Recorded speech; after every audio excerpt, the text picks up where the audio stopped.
What's going on, YouTube? It's your boy, Dummy Wormy. I'm coming at you with another video.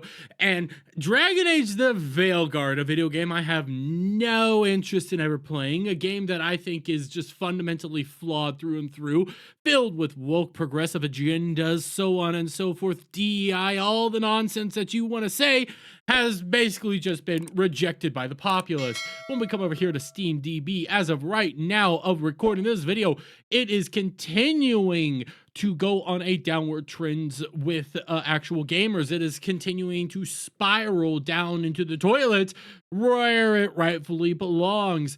But when it came to this game, people were starting to notice some stuff with some of the reviews and some of the ways people were acting with it. And you know what? BioWare got accused of astroturfing some of the reviews for the game back when it was first about to launch, just a week or so ago.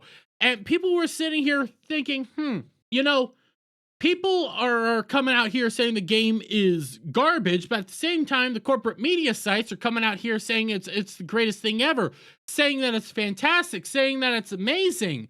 And you were starting to see, you know, a night and day comparison, something that we've been seeing more and more within the access media and modern day Hollywood and some of the gaming culture as it is. But people were noticing, you know, there were some disingenuous discussions going on, some more than likely paid for promotions that were going on. And one of the most egregious examples of this was actually over at IGN. And you can see it right here in their review, Dragon Age the Veilguard review, a revigorating sequel for the series that leaves no doubt about its place in the RPG pantheon. And when it came down to the final score for Dragon Age the Veilguard, it got a 9. A massive 9 out of 10 on that IGN shill rag rating system, coming in and saying that Dragon Age the Veilguard refreshes and revigorates the storied series with enjoyable action combats, a fantastic cast of companions, and moving character writing. Something happened just the other day, like something monumental happened, because we'll come over here to IGN's own Twitter account. Just a few weeks after posting that it's a 9 out of 10, after basically globbing its knob and going like rah, rah, rah, all over it, we get this post. Dragon Age the Veilguard is awkwardly in conflict with itself, torn into pieces that reflect a sequel to a decade-old RPG and a fresh beginning with no ties to what came before? Wait a minute. What's going on here? Oh, IGN has 2 different reviews out. Yeah. IGN has 2 entirely different reviews out. This one, again, came out back shortly before the game actually released, roughly, I think, a few days before it released, where IGN just globbed on its knob. And now we're getting yet another review from IGN in which they're saying, no, it's not actually that great. It's actually kind of middling at best, and it is actually kind of garbage by comparison to the past franchise. And they have a whole second review that even says in the byline, the sequel to Inquisition's Dreadwolf story is trapped in an action game with no interest in the past. Well, what's this? Huh? What's happening here? It almost seems like IGN is trying to play both cards. Now, at least when it comes to this particular review, they don't actually give it a score. They tell you to give it a score. But this entire review is actually lambasting a game. It's actually criticizing the game. It's pointing out all of its character flaws, every single issue with the story, everything with every aspect of the gameplay, rather than taking his place as the villain. Trespasser promised. Solus is usurped by a much more newcomer-friendly option. Oh, well, then it's not connected to anything. It's not a part of this. The Veilguard crew all appear to be likable people, but it feels as if I'm being blocked from forging true bonds with them. This is all counter to what you said in your past review.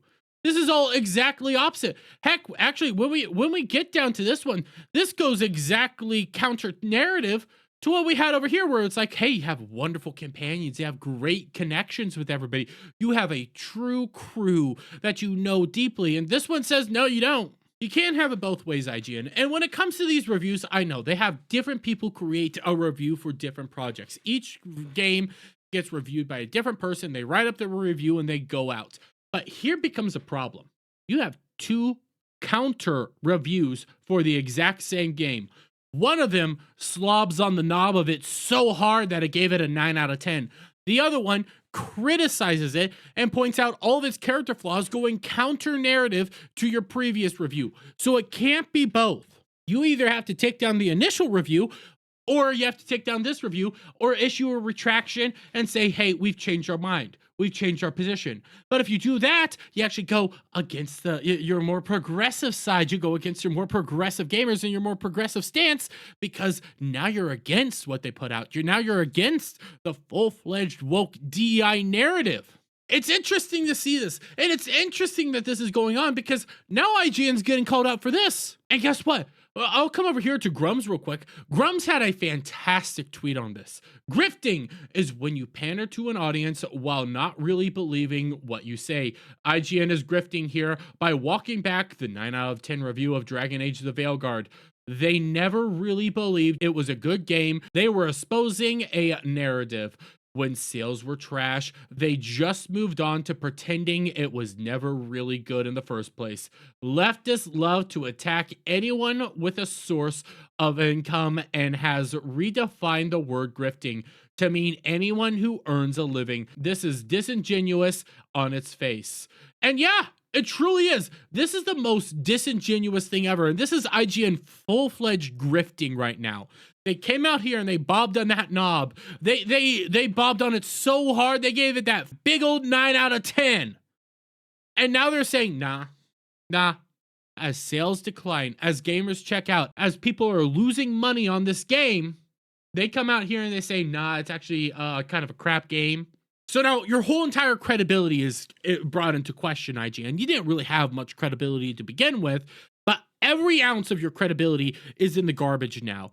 You are on track to be no better than Kotaku at this point in my book, because all I see is that on one hand, you took that BioWare money, you took it all, you bobbed its knob, you gave it a 9 out of 10, and then when the numbers are doing awful, when the numbers are doing bad, you come out here and you give your real review, and you criticize it for the abysmal gameplay, the abysmal character work, and the fault in its story.